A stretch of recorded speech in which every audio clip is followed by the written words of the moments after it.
Assalamualaikum warahmatullahi wabarakatuh. Qala al-musannif rahimahullahu ta'ala wa nafa'na bihi wa bi'ulumihi bidaraini amin ya rabbal alamin. Qala rabbi shrah li sadri wa yassir li amri wa hlul 'uqdatam min lisani yafqahu qawli. Qala la ilma lana illa ma 'allamtana innaka antal alimul hakim wa tub 'alaina innaka antat tawwabur rahim. Hadratal mukarramin, para alim, para ulama, bapak-bapak, ibu-ibu, Jemaah Masjid Agung Al-Ikhlas yang dimuliakan Allah. Puji syukur kepada Allah pada malam hari ini kita kembali diberi nikmat sehat dan sempat sehingga dapat bersama-sama melaksanakan salat maghrib berjamaah yang dilanjutkan dengan kajian. Salawat dan salam semoga tetap terlimpah curahkan terhadap junjungan kita Nabi besar Nabi Agung Muhammad Rasulullah SAW.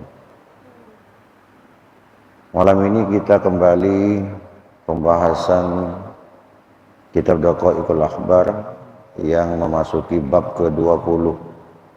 Al-babul ishruna fi dzikri suri wal ba'si wal hasyri. Bab yang ke-20 ini membahas tentang sangkakala, hari kebangkitan dan hari perkumpulan, hari dikumpulkannya umat manusia di padang mahsyar. I'lam anna Israfil alaihi salam, ketahuilah bahwa sesungguhnya malaikat Israfil alaihi salam sahibul qarni adalah malaikat yang mempunyai sangkakala. Wa khalaqallahu, dan Allah telah menciptakan al-lauhal mahfuz terhadap lauh mahfuz atau papan yang terjaga.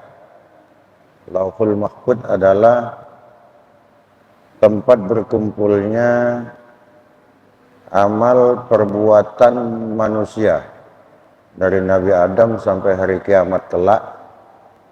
Itu dikumpulkan di lauhil mahfuz. Min durratin bayda'a, yang diciptakan oleh Allah dari permata yang putih. Tuluhu, adapun panjangnya lauhil mahfuz, ma bainas sama'i wal ardi sab'u marratin, yaitu panjangnya antara langit dan bumi 7 kali lipatnya. Jadi panjang antara langit dengan bumi 7 kali lipat itulah panjangnya lauhil mahfuz, tempat catatan amal manusia. Wa 'allaqahu, dan kemudian Allah menggantung terhadap lauhil mahfuz bil arsy, di arasy, maktubun fihi, yang akan ditulis fihi di lauhil mahfuz, ma huwa kainun ila yaumil qiyamah. Jadi segala amal perbuatan sampai hari kiamat. Wal israfilu arba'atu ajnihatin, sedangkan malaikat Israfil, malaikat peniup trompet, arba'atu ajnihatin, itu mempunyai 4 sayap. Janahun bil masyriqi, satu sayap itu berada di sebelah timur. Wa janahun bil maghribi, satu sayap lagi itu berada di wilayah barat. Wa janahun yasturuhu, satu sayap itu untuk menutupi tubuh malaikat Israfil. Wa janahun yughta bihi ra'sahu, sedangkan satu sayap lagi itu digunakan untuk menutupi kepala dari malaikat Israfil. Wa wajhuhu, adapun mukanya malaikat Israfil, musfarrun, itu kekuning-kuningan atau pucat.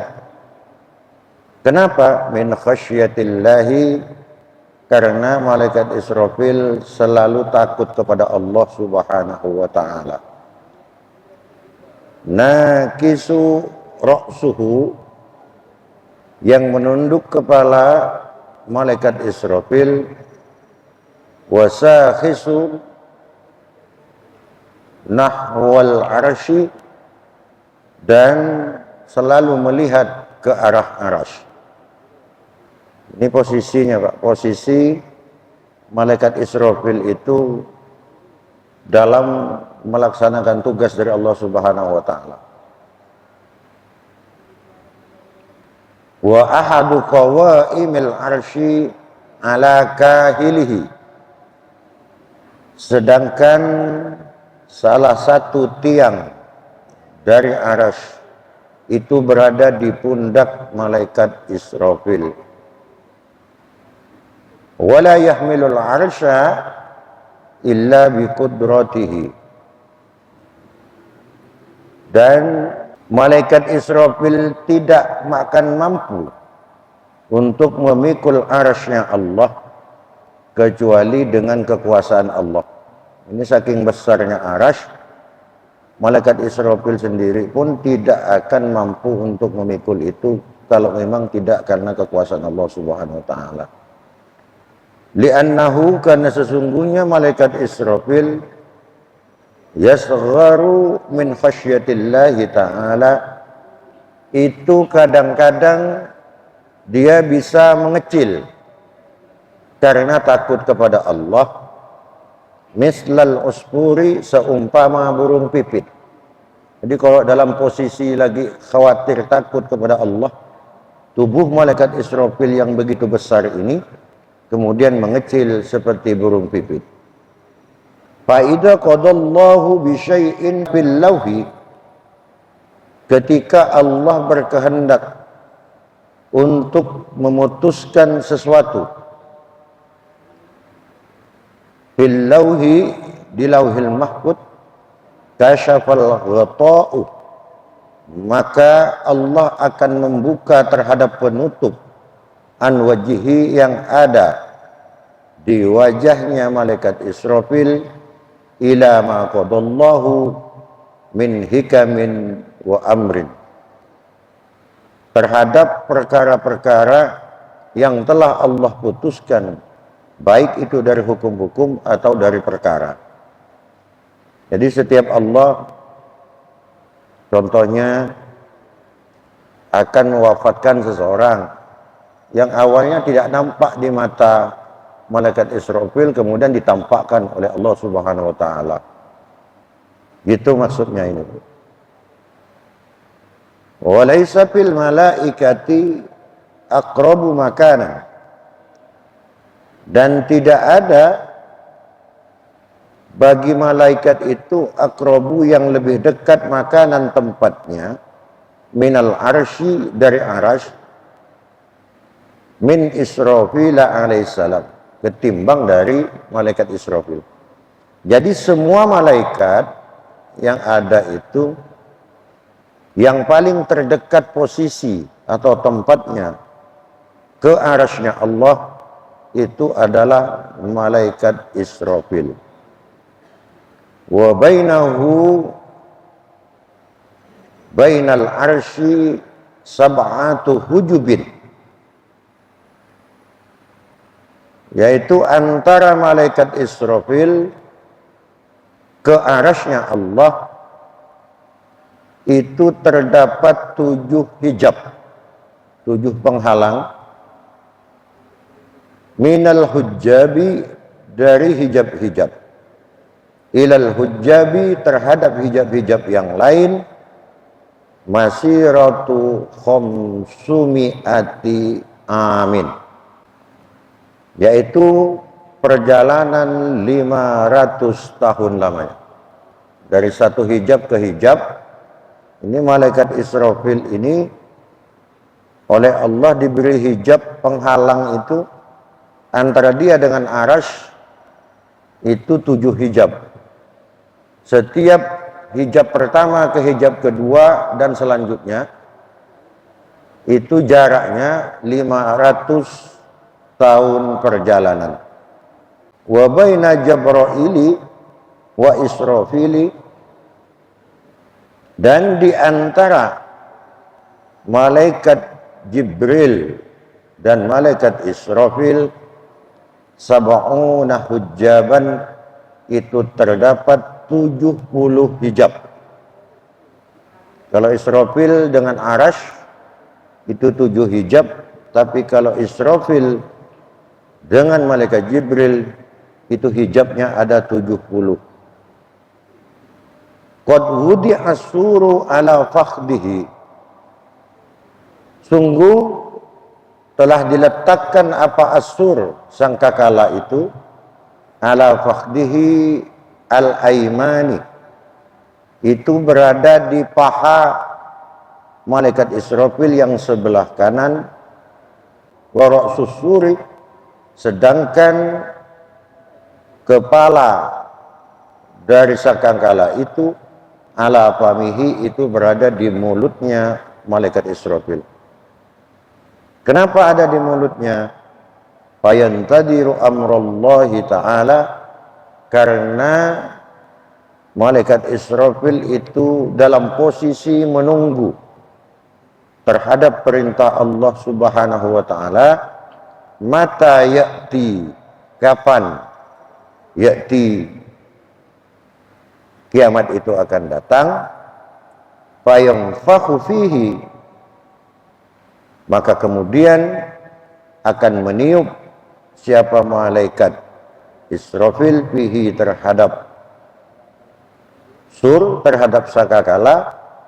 Fa idan qadat muddatad dunya danasur, maka apabila telah sampai masanya dunia ini, artinya sudah akan kiamat, danasuru, maka sangkakala itu akan mendekat min wajhi Israfilah, ke wajahnya malaikat Israfil, ajnihatul arba'atu, akan mendekat kepada malaikat Israfil sayapnya yang 4 itu. Summa yamfuhu bisuri, kemudian malaikat Israfil itu meniup terhadap sangkakala itu. Jadi ini alinea pertama dari bab ke-20 ini menjelaskan tentang malaikat Israfil, bagaimana malaikat Israfil ini seperti apa besarnya. Nah, ternyata besarnya malaikat Israfil ini itu untuk sayap saja, satu ada di masyrik sebelah timur, satu di barat, satu untuk selimut, satu untuk penutup kepalanya. Dan Lauhil Mahfuz sendiri tempat catatan amal kita, amal manusia ini. Jadi setiap perbuatan yang kita lakukan, baik itu dari kebaikan ataupun kejahatan, semuanya akan terekam, akan tercatat di Lauhil Mahfuz semua, tempat pengumpulan amal-amal manusia. Yang panjang dari Lauhil Mahfuz ini adalah 7 kali panjang antara jarak langit dan bumi. Jadi 7 kali lipatnya. Jadi tidak mungkin kehabisan itu untuk pencatatan. Pasti semua amal kebaikan dan keburukan manusia yang dilakukan ketika hidup itu pasti tercatat semua di Lauhil Mahfuz itu. Itu alia pertama. Wakilan, dan dikatakan, ada pendapat yang mengatakan dari ulama ini, yaj'alu malakul mauti, menjadikan siapa malaikat maut, ahad kaffaihi, terhadap salah satu kedua telapak tangannya itu tahtal ardis sabi'ah wal ukhra fawqas sama'is sabi'ah. Ini malaikat maut. Kalau malaikat maut itu telapak tangannya satu itu ada di bumi lapis ketujuh, sedangkan satunya itu berada di langit lapis ketujuh. Fayakhudhu arwaha ahlis samai wa ahlil ardi. Malaikat maut itu bertugas untuk mencabut arwah-arwah penduduk langit dan penduduk bumi. Wala yabqa fil ardi illa iblisu, sehingga sampai nanti ketika semua telah dicabut oleh malaikat maut, di bumi itu tidak ada lagi kehidupan kecuali yang masih hidup adalah iblis laknatullahi alaih. Iblis itu tak mati. Meskipun manusia sudah mati semua, iblis belum mati waktu itu. Wala yabqa fis samai, dan tidak tersisa fis samai di penduduk langit, illa Jibril wa Mikailu wa Israfilu wa Azrailu alaihi salam. Jadi kecuali ada 4 malaikat yang masih hidup. Yang pertama malaikat Jibril, yang kedua Mikail, yang ketiga malaikat Israfil, dan yang keempat itu malaikat Azrail. Wa humul ladzina tasnahumullah, dan mereka-mereka itulah yang memuji kepada Allah Ta'ala fi qaulihi ta'ala, di dalam firman Allah di dalam Al-Quran, wa nufikha fis suri, dan telah ditiupkan sangkakala, fasa'iqa man fis samai wa man fil ardi, dan ketika sangkakala itu telah ditiup, maka akan pingsan, akan mati makhluk-makhluk yang ada di langit dan makhluk-makhluk yang ada di bumi, illa man sya'allahu, kecuali yang masih hidup adalah makhluk-makhluk yang masih dikehendaki oleh Allah untuk hidup. Contohnya kalau di bumi itu iblis, kalau di langit itu malaikat Jibril, Mikail, Israfil, dan Izrail. Yang lain ketika telah ditiup sangkakala itu semuanya akan mati. Ini ayatnya, ayat Qur'annya. Wa an Abi Hurairah radhiyallahu anhu qala, dari Abu Hurairah satu riwayat hadis, qala alaihi salam, bahwasanya Rasulullah sallallahu alaihi wasallam pernah bersabda, innallaha, sesungguhnya Allah, khalaqas surah, itu telah menciptakan sangkakala, walahu, dan bagi sangkakala itu, dimiliki oleh sangkakala itu, arba'u syu'ubin, itu ada 4 cabang. Syu'batum minha fil maghribi, satu cabang dari sangkakala itu berada di arah barat, wa syu'batum minha fil masyriqi, satu cabang lagi berada di timur, wa syu'batum minha tahtal ardis sabi'atis sufla, dan satu cabang itu berada di paling bawahnya bumi yang ketujuh, yang terbawah, wa syu'batum minha fawqas sama'is sabi'atil ulya, dan satu cabang lagi itu berada di atas langit yang ketujuh, yang paling tinggi. Wa fis suri, dan di dalam sangkakala itu terdapat minal abwabi, dari pintu-pintu, bi'adadil arwahi yang pintu-pintu itu sesuai dengan jumlahnya ruh-ruh yang ada ini.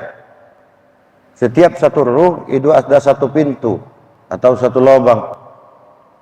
Wa fihi sab'una baitan, dan di dalam sangkakala itu terdapat 70 lubang atau rumah. Fi wahidim minha, di dalam setiap satu dari lubang tadi atau rumah tadi, arwahul anbiya, itu ditempati oleh ruh-ruhnya para nabi.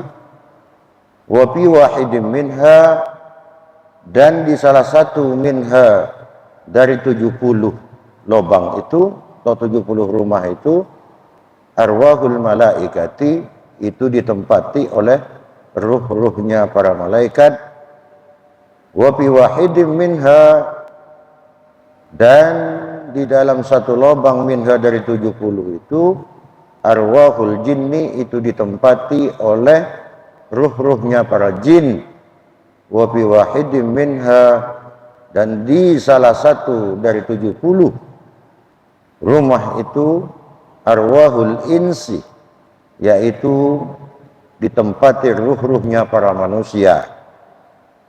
Wa fi wahidim minha, dan di antara salah satu dari 70 rumah itu, arwahus syayatina, itu ditempati oleh ruh-ruhnya para setan. Wa fi wahidim minha, dan salah satu dari 70 arwahul hasyarati wal hawamin namlati ila tamami sab'ina sinfan. Jadi ada lagi dari salah satu rumah itu ditempati oleh ruh-ruh binatang yang kecil, dan wal hawamin namlati, dan sejenis semut-semut. Jadi sampai ruhnya binatang yang kecil-kecil sekalipun itu ada tempatnya di sangkakalanya malaikat Israfil itu, apalagi manusia, apalagi kita. Jadi sudah ada tempatnya masing-masing. A'tahullahu Israfila, yang telah memberikan terhadap sangkakala itu Allah, siapa Allah, Israfil alaihi salam, terhadap malaikat Israfil alaihi salam.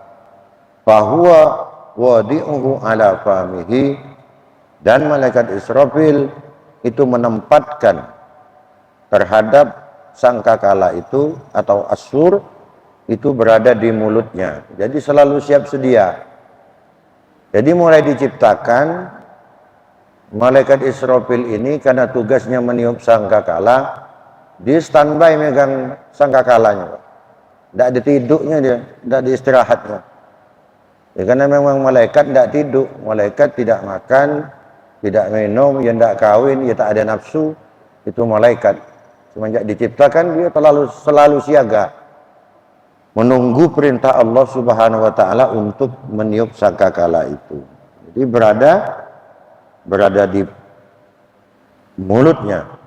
Yantadiru mata yu'maru, yang selalu menunggu malaikat Israfil itu mata kapan yu'maru, diperintah. Siapa? Malaikat Israfil, artinya diperintah Allah untuk meniup sangkakala itu. Fayunfakhu salasa nafakhatin. Jadi malaikat Israfil ini meniup itu 3 kali.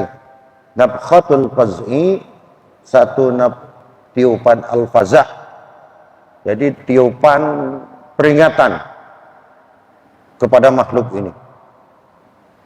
Yang kedua, wa nafhatus soqi, tiupan yang menjadikan manusia ini kemudian pingsan dan mati. Baru yang ketiga itu wa nafhatul ba'thi, itu tiupan untuk kebangkitan kembali manusia. Qala Hudzaifatu, bertanya siapa Imam Hudzaifah, ya Rasulullah, wahai Rasulullah, kaifa yakunul khalaiqu indan nafkhi fis sur, bagaimana ya Rasul keadaan manusia ketika malaikat Israfil itu sudah meniupkan sangkakala. Situasi saat itu seperti apa? Itu Hudzaifah ini pernah bertanya kepada Rasulullah. Apa jawab Rasulullah? Qala alaihi salam, ya Hudzaifatu, wahai Hudzaifah, walladzi nafsi biyadihi, demi Allah yang jiwaku ini berada di dalam kekuasaan Allah.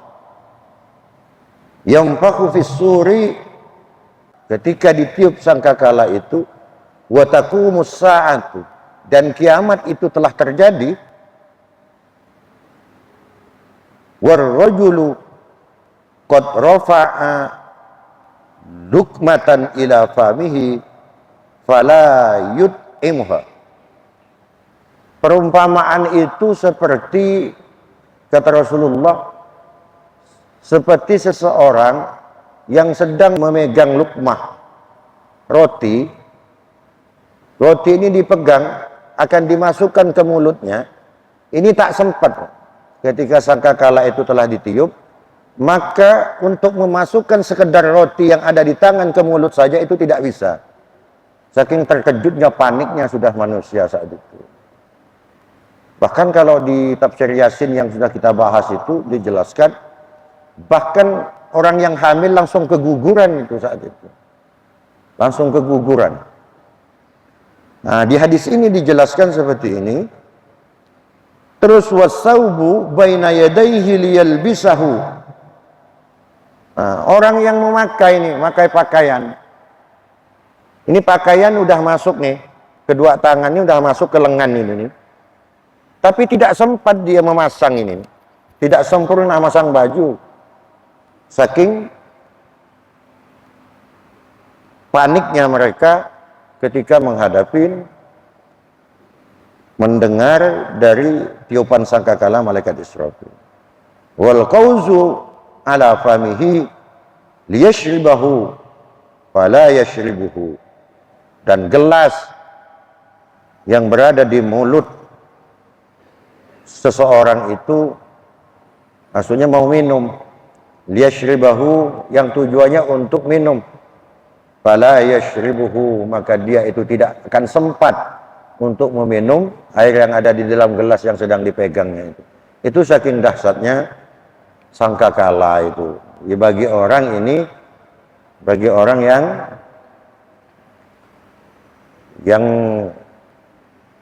nanti sampai kepada hari kiamat. Ya, kalau kita insya Allah tidak nyampe kalau kita ini. Mudah-mudahan kita tidak kebagian itu. Karena ini adalah orang yang mati pada saat hari kiamat itu, kalau kata Rasulullah itu orang yang paling rugi. Kenapa? Karena fitnah terbesar itu munculnya itu adalah ketika nanti di hari kiamat itu. Tapi tanda-tandanya udah banyak sekarang. Dijelaskan oleh Rasulullah itu udah banyak. Dajjal yang sesungguhnya itu ya yang dijelaskan yang bermata satu itu.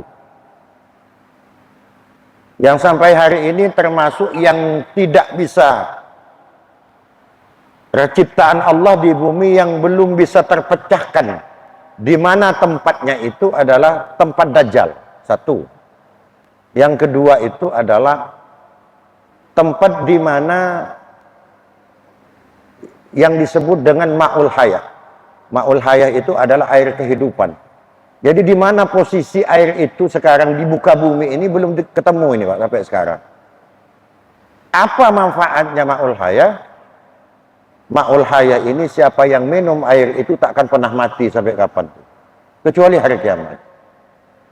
Yang pernah minum ini adalah Nabi Khidir alaihissalam. Makanya Nabi Khidir tak pernah mati dia. Nah, jadi kali gak Bang Sanul nanti nemukan air ini, ada mati Bang. Tak bakalan mati.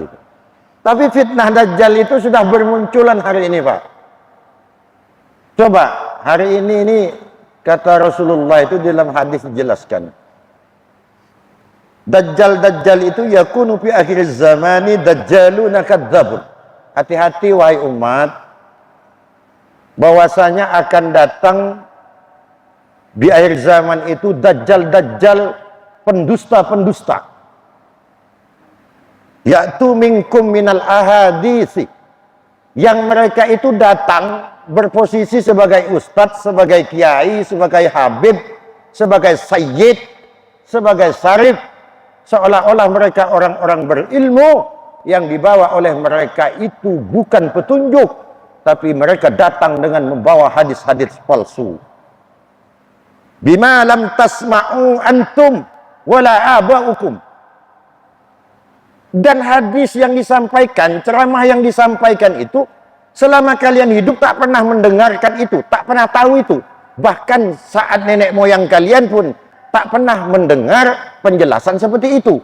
Tiba-tiba muncul fatwa-fatwa aneh, fatwa-fatwa yang justru bukan menjadi hidayah, tapi justru makin menyesatkan kepada umat. Contoh hari ini Pak, lihat di media, ada yang bisa bicara dengan semut, bisa ketemu malaikat Jibril, bisa dapat tanda tangan Allah. Ada yang bilang lagi Mi'raj semalam bisa 70 kali. Rasulullah saja seumur hidup 1 kali saja. Inilah dajjalun kadzabun, kata Rasulullah. Dajjal pembohong yang justru akan menyesatkan umat. Jangan pernah percaya, Pak. Wa maqali inna maqali fi maqali anta maqali bima ma Allah. Apa itu, Pak? Orang gila kok diikut. Anehnya hari ini terutama di Indonesia, yang aneh itu orang-orang seperti ini yang dipercaya. Itu Pak hari ini nih. Orang-orang tidak benar kayak gini ini banyak pengikutnya ribuan. Coba kalau yang benar itu sedikit. Anehnya akhir zaman seperti itu, Pak. Akhir zaman itu seperti itu. Berlomba-lomba mereka. Padahal kata Rasulullah, ada sesuatu yang aku pinta dari kebiasaan orang jahiliyah, yang aku pinta kepada Allah agar tidak dilakukan oleh umatku, tapi tetap saja dilakukan. Apa? Membangga-banggakan nenek moyangnya.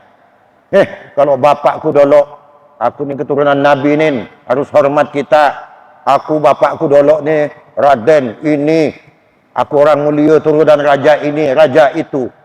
Nenek moyangnya bisa saja orang mulia seperti itu. Tapi Anda siapa? Apa yang bisa Anda lakukan? Laisal fata mayyakulu hadha abi, walakinnal fata mayyakulu ha anadha, kata Rasulullah. Seorang lelaki yang hebat itu bukan orang yang bisa mengatakan ketika melihat orang punya kesuksesan, punya prestasi, dia akan berkata, kau baru segitu, mun bapakku dulu, mun nenekku dulu, datukku dulu, bisa gini, bisa gitu. Iya nenek kau, datuk kau bisa apa? Walakinnal fata may yaqulu ha anada. Orang hebat itu kata Rasulullah adalah orang yang bisa berkata, inilah aku nih. Ini yang bisa aku ukir hari ini. Itulah pemuda yang hebat kata Rasulullah. Maka sekarang ini caranya Pak, kita ini di akhir zaman ini harus hati-hati. Jangan sampai iman kita tergelincir oleh paham-paham yang tidak benar seperti itu. Akan hadir seperti itu. Kata Rasulullah, fa iyyakum wa iyyahum la yudillunakum wa la yuftinunakum. Maka kalau menemukan hal-hal seperti ini yang tidak masuk akal seperti ini, fa iyyakum wa iyyahum, kalian harus hindari itu. Menghindar, dan mereka semua harus menghindar. La yudillunakum wa la yuftinunakum.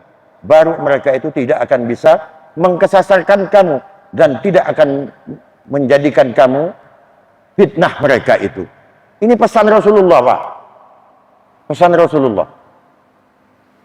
Karena sekarang ini mohon maaf, untuk jadi ustadz, jadi kiai itu tidak seperti zaman dulu. Kalau dulu orang mau jadi ustadz, jadi kiai ini prosesnya panjang, Pak. Mondok di pesantren dulu, literatur, disiplin ilmu yang dipelajari itu tersusun dari bawah naik. Kalau umpamanya nahwu, dari nahwul wadi naik ke jurmiyah, naik ke ibriti, naik ke mutammimah, naik ke alfiyah ibnu akil. Kalau dari sorobnya. Itu amsilatut tasrifiyah, nadom maksud, naik terus ke atas. Kalau usul fikihnya, misalnya dari mabadi awaliyah, terus ke as-sulam, ke al-bayan.